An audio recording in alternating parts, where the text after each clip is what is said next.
Yellow card for both, I would say, Michael. That's what usually happens, you know. Asaki is still arguing his innocence. So a yellow for Declan Prendergast, a yellow for Asaki O'Halpine.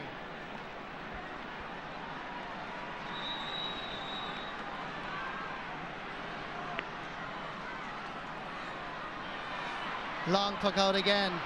Donald Cusick. Niall McCarthy chasing after this. Half blocked. Comes across. Far as Jamie Nagle.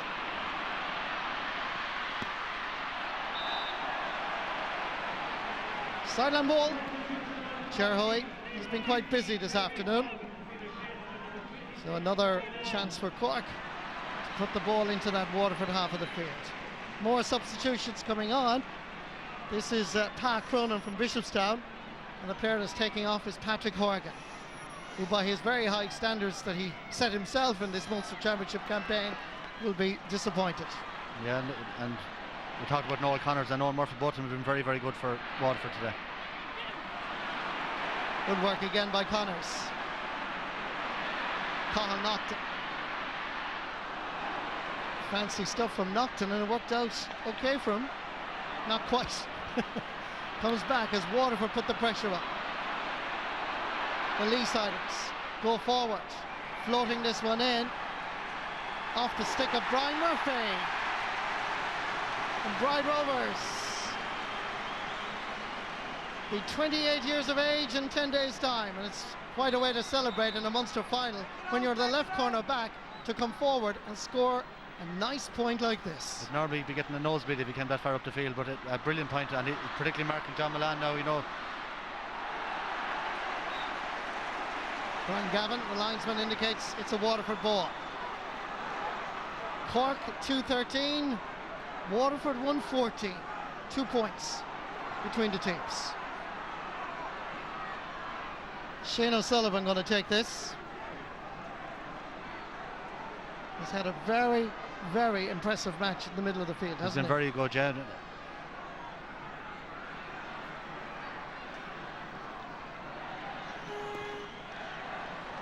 Cuts it across.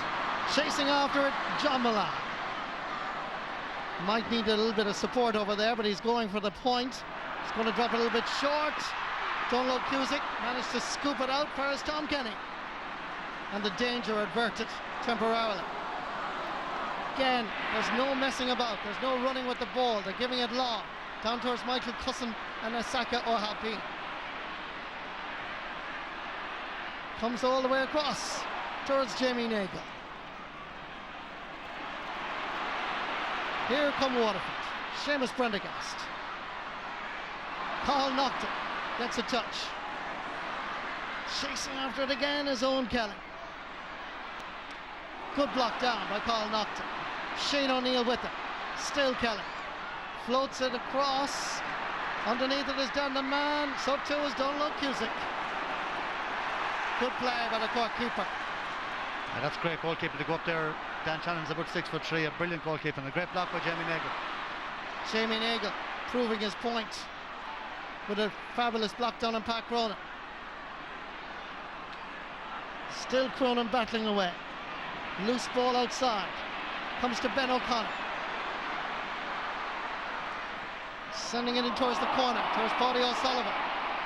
They call his brother Dermot the Rock. They call this man Pebbles. Across the field, towards Niall McCarthy. The move has worked. The white flag will be raised. It's McCarthy's first point in the Munster final. Created by Paddy O'Sullivan. Yeah, great score there again. Ben O'Connor showing all his experience, you know, carried the ball and waited, gave it into the corner, a lovely ball back across from Paddy O'Sullivan, who I believe is playing brilliant down in Cork and training and very close to making the starting team. Out of Cork's total of 2-14, 2-9 from play, which is quite impressive, considering that Sofu forward scored early. Now Dan Shannon is in there, but the umpire is signalling wide. The referee is hesitant about going in. It was Owen Kelly that was inside there actually. All it needed was the faintest of touches. Yeah, John Milan there sort of mishit it, went for a point just here, just missed it, and fairness, not malicious there, down low, going for the ball as well and out wide. Puck out by Donlogue, aimed at Pat Cronin. Oh, well done, Jamie Nagle. Sending it down towards the half-forward line that is so dramatically changed. Maurice Shanahan, it's Donlogue Cusick that's there. Has the time to compose himself. Send it back down the middle towards Shane O'Sullivan. Ball over for centre half forward and captain to chase Stephen Malumphy. McCall Nocton is there. Michael Cusson. Noel Connors, outstanding all the way through at left corner back. Brian Murphy. Ronan Curran. Switching play over to this side. Owen Murphy comes across. Hits it with the left. Maurice Shanahan can't quite hold on to it. Easy ball for Tom Kenny. Paddy O'Sullivan. 4-2 in favour of Waterford in there. Now who has it? Jamie Nagle. Free to Waterford with less than 2 up as the free is taken by Jamie Nagle. Dan Shanahan hovering. This is Shanahan getting inside. The last touch is by the Waterford man. And the umpire has signalled for a 65. Umpires and referees very much in the headlines today. I think they always are, Marty. They're never far from controversy. Interesting to see now. There's, I think, there's going to be 4 minutes injury time just heard there, and so really he should probably put this over the bar. If it was in the last minute, okay, lob it in, but I think he should stick this over. Scored 7 times this afternoon. Owen Kelly. He's putting it over the bar. Now, how much injury time? 4 minutes has just come up on the clock in front of us here down the sideline. Okay. Fourth official has raised it to everybody. That's the cheer. 4 minutes to decide the Munster Championship senior title 2010. Cork 2 points to the good. Waterford with possession. Shane O'Sullivan has given it absolutely everything. John Gardner, Owen Kelly. Kelly chases after this, gathers. Half blocked and indeed gathered by Tom Kenny, who's fouled subsequently by Seamus Prendergast. And Cork will take their time. Michael Cusson seems to have picked up a arm. There's a bit of time wasting by Cork, I feel. John Gardner drives it long, aiming again at Asaki and Paddy O'Sullivan. Good work by right corner back, Owen Murphy. Going back to gather is Ken McGrath. Sent down the wing. Cork defensively strong. Pat Cronin. Michael Cusson willing to take on Shane O'Sullivan. Referee blows the whistle. He's given a free to Cork, and it's a vital decision. It gives Cork a chance of increasing the lead, but it also wastes time. Yeah, Michael Cusson there, I think it's harsh enough. He might have just been clipped on the heel, but he's made a big contribution. Michael Brick Walsh has had a brilliant game, but what Cusson has done is any ball he's got, he's used it very, very well, and he's had a hand in 3 or 4 scores, and again won that free.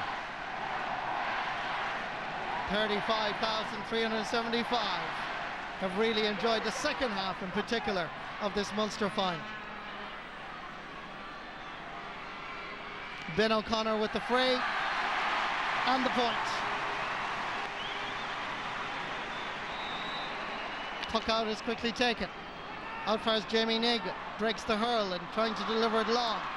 There's a chance here perhaps, coming across is Shane O'Neill. Very good defending by the right corner back. Anticipated what was happening and reacted quickly. But now he's given the ball away. And there's a chance here. Dan Shanahan trying to cut it across. Ray Ryan is there for Cork, so too Carl Nocton. He wants the hand pass. Delivers it out. Doesn't go too far. Ken McGrath floating one in. Waterford need to get a touch. The referee has blown his whistle, and it looks like he's giving a free to Waterford. They were protesting, particularly John Milan. Referee Johnny Ryan, immediately to his credit, blew the whistle. Chance for Waterford. Has to go for it here. Yeah, silly free for Cork to give away. You know, no danger of ball going out wide. A bit of a chop down on top of John Milan. Remember, 4 minutes of additional time was announced. We have now 3 minutes played of that additional time. Owen Kelly. 1, 2, 3, 4, 5, 6, 7 Cork men. 1 Waterford man. Here's Kelly. Stopped. It's there again. And Waterford have it. Tony Brown there to come up from wing back. At 37 years of age. What a man. Watch this again as Waterford will not be beaten here in Semple Stadium. When you think after the 2-goal strike by Saki O'Halpine and Ben O'Connor, they responded with a cracking goal by Owen Kelly. Will he blow it up now? There's 30 seconds to go. 30 seconds. Is there a match winner here? Drama in Croke Park for all sorts of wrong reasons. Here's Cussin. Is he the man? He drives it wide. The Munster Hurling final is heading for a draw, surely. From the previous 57 times that they've met in the Munster Championship, there've only been 4 draws. The last time they met was in the league in Walsh Park in Waterford, when it ended in a draw. And the Munster Hurling final of 2010 has also ended in a draw.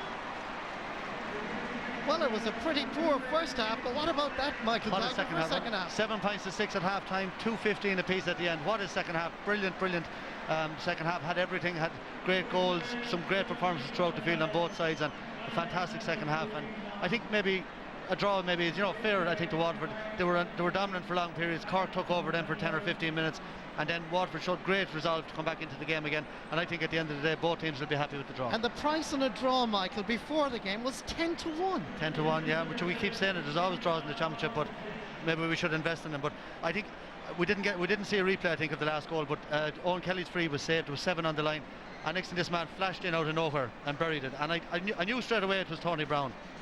Well, let's have a look at it here. I think we're having a look, but if you watch here, Kelly. Yeah. But I saw this man flying across here. There's Tony Brown, a rocket off the ground into the back of the net. And he showed all his experience following through, and a great strike, and fair play to him, a brilliant goal to draw it. Hurler of the year, 1998, comes out to Tony Brown, whips it on the grass. Let's just watch it here again. Kelly was there as well, but it was Brown that got the touch. You're dead right, Michael Dignan, and we're going to have to go to a replay in this Munster Hurling final. You're talking about 1998. We won the All-Ireland that year. I was on an All-Star trip with Tony. It's hard to believe it's so long ago that that's 12 years ago, and he was the top player in the country that time, and he's still one of the top players. And there's Brian signing a few autographs there, and you know, they have a long way now to their semi-final. But you know, this replay is going to be brilliant for both these teams. It's going to be another big championship game, particularly for whoever wins it.